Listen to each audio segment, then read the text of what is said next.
Voilà, bonjour, je suis très heureux de vous retrouver sur Vitamine SDV. Je vous souhaite d'emblée une bonne journée, que Dieu vous bénisse, qu'il vous renouvelle dans vos forces, que vous puissiez dans cette journée marcher selon son esprit, avec de la joie, en paix. Et ça nous vient de Jésus, de son amour, de sa grâce, du témoignage de Dieu dans son amour.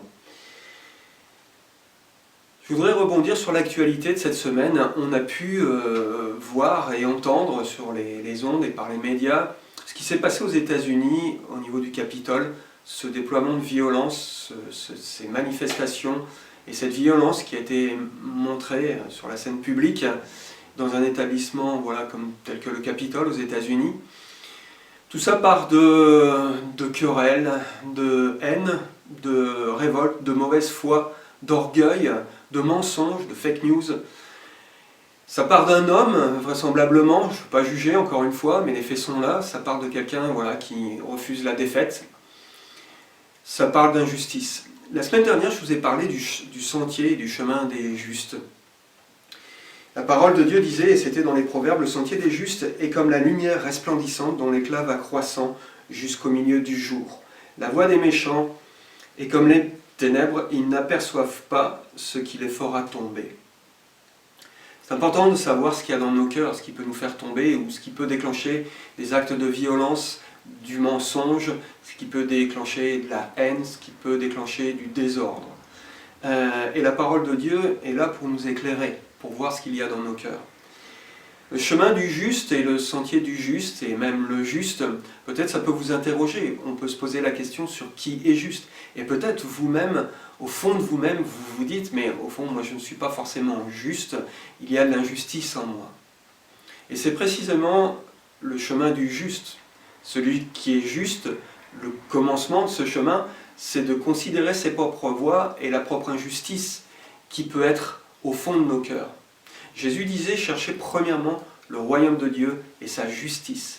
Et le juste va s'approcher de Dieu, va chercher le royaume, va chercher à savoir ce qui est juste. Et forcément, ça va mettre en évidence au fond de son cœur certaines zones d'injustice. Mais par contre, c'est très bénéfique parce que ça va permettre d'ôter cette injustice qui peut se trouver au fond de nos cœurs.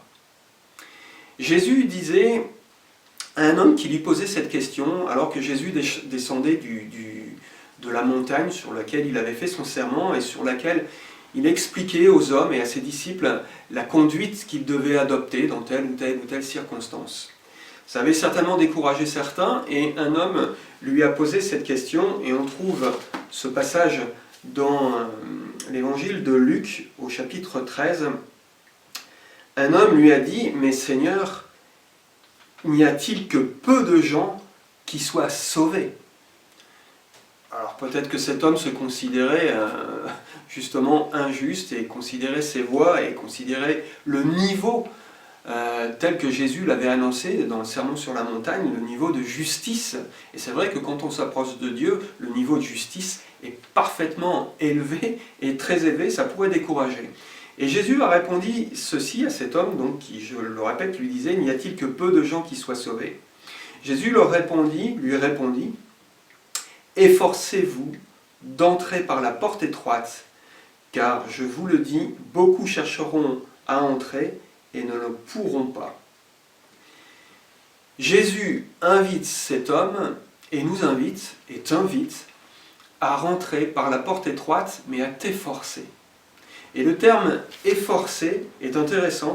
C'est un terme grec qui vient du grec donc, et qui est le terme « agonizomai » et qui signifie entrer en lutte dans les jeux sportifs. C'était un terme qui était utilisé à l'époque où les Grecs organisaient des jeux dans les stades et où ils devaient combattre. Et il y a cette idée-là, Jésus est en train de dire à cet homme, et il nous dit, et il peut te dire dans cette journée, efforce-toi. C'est-à-dire rentre en combat et en lutte contre ce qui est injuste pour favoriser ce qui est juste dans ta vie. Et ça nous appelle à notre vie de tous les jours, pour considérer et éviter le chemin des méchants et de celui qui ne considère justement pas la parole de Dieu et qui méprise même la parole de Dieu. À l'inverse, nous sommes appelés, nous, à considérer sa parole et à considérer nos propres voies. Donc nous efforcer c'est combattre et lutter. L'apôtre Paul n'a pas dit le contraire. Ça commence par la foi, bien sûr, et l'apôtre Paul dira « j'ai combattu le bon combat », le combat de la foi. Mais Pierre dit aussi très justement qu'à cette foi, nous devons faire tous nos efforts, puisque Dieu nous a tout donné en Jésus-Christ, à manifester pleinement son amour. Il nous appartient d'apporter à ça et de mettre tous nos efforts pour, précisément, ajouter à cette foi, et à mettre tous nos efforts, ajouter à cette foi, l'amour, la joie, la force, la sagesse, la charité, la considération, etc. Vous relisez dans l'épître de Pierre, vous trouverez ces éléments. Mais il s'agit pour nous de ne pas nous décourager. Jésus a dit « je suis avec vous tous les jours », mais aussi à faire de notre part les efforts qui conviennent pour considérer et avoir la faveur de Dieu. Je vous terminerai par ce verset des Proverbes qui dit « qui recherche assidûment le bien s'attire la faveur de Dieu. » Qui recherche assidûment le bien s'attire la faveur de Dieu. Alors persévérez, vous attirerez la faveur de Dieu, ne vous découragez pas. Je vous souhaite une bonne journée en Jésus-Christ. Amen.